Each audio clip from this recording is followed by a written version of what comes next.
Salam mənim əziz və dəyərli izləyicilərim.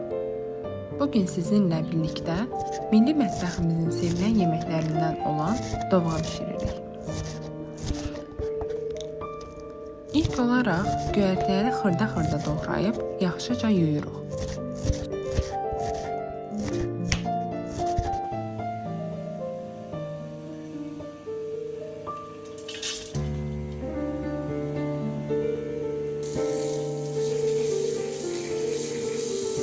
Pişirəcəyiniz qazana biraz düyü, 2 ədəd yumurta,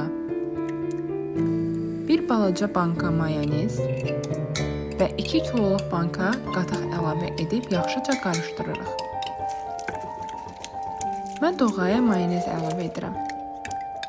Əvvəl bunu görəndə çoxları təəccüblənirdi. Amma dadına baxdıqdan sonra fikirləri tam dəyişdi. Siz də ən az bir dəfə bu qayda ilə hazırlayın.